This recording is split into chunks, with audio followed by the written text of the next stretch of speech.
Good morning to all the people of the world. This is your boy Jehoshaphat, aka Fat Boy Fish. Now, I know a lot of y'all is wondering, hey, what is Fat doing over at the railroad tracks? But I just want to tell you a story of my life of what happened on me at this same railroad tracks that I'm walking. Now, years ago, I went to a school called right here in Fresno, a school called Cooper Elementary. And my thing was, if I could save money up, because don't get me wrong, it was a little distance from where my house is, but it's still walking distance. And Shaw was going back this way. That's Shaw, the main street of Shaw. But my thing was to, if I saved up a little money, because the movie theater is not that far from Shaw. Now, if I save up a little money, I can go to the movies. And my mom, because I was living with my mom, at that time, and she didn't see nothing wrong with me going to the movies.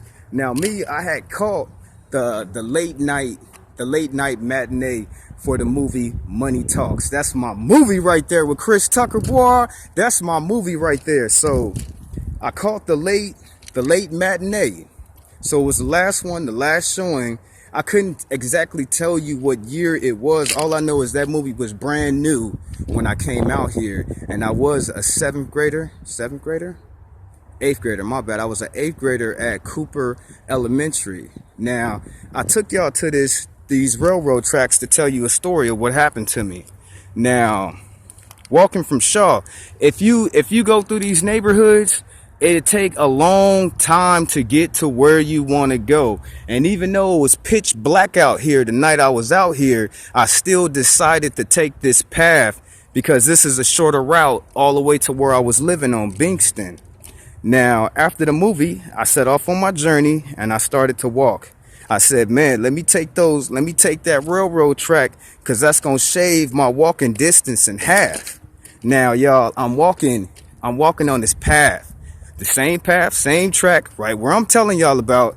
And it's late at night. I got my little Walkman. I got my headphones on, so I'm kind of jamming. I wasn't walking on the tracks, though. I was off to the side. You know what I'm saying? I was off to the side. But then anytime the train would leave, I would get back on the track to make sure that I watch myself and everything that's in my surrounding, because you never know. So I'm walking. I got my headphones on. It's the moon in the sky, because that's all I can see, the moon by the moonlight. And I'm walking. I got my headphones on, and I'm hearing a sound.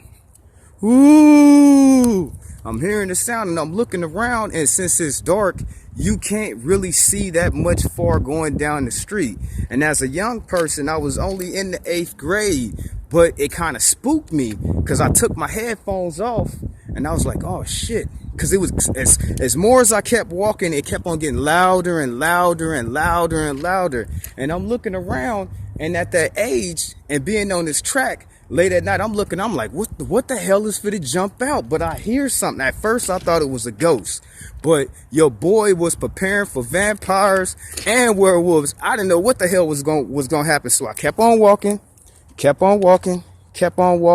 and all of a sudden, I seen a little boy, little curly haired brother, about like 5 or 6 years old, crying as he walking down this damn railroad track late at night.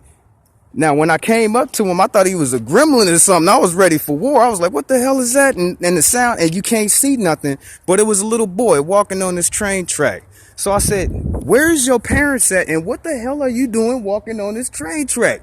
He told me that he was scared. He didn't want to tell me what his name was, none of that. So I was like, all right, we got to go back. You know what I'm saying? We got to go back to Shaw. So I went all the way back to Shaw.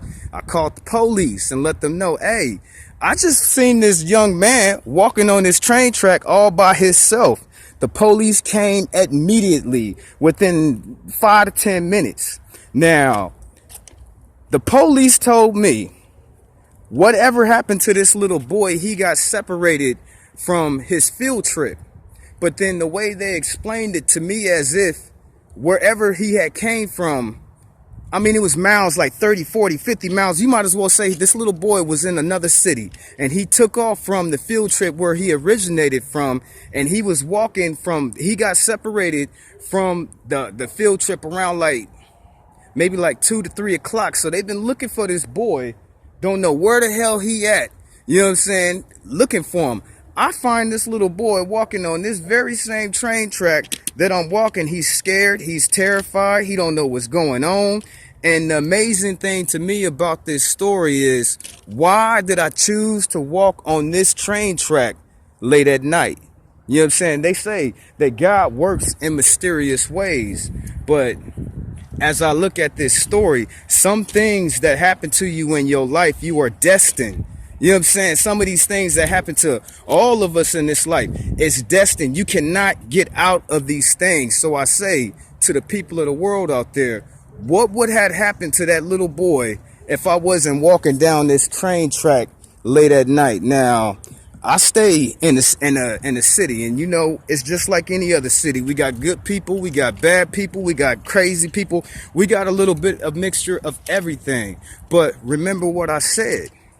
The Lord works in mysterious ways, and what would happen to that boy if God didn't put it on my heart to take these tracks to get back home late at night? This is your boy Jehoshaphat with my story for today. Peace and blessings to all the people of the world.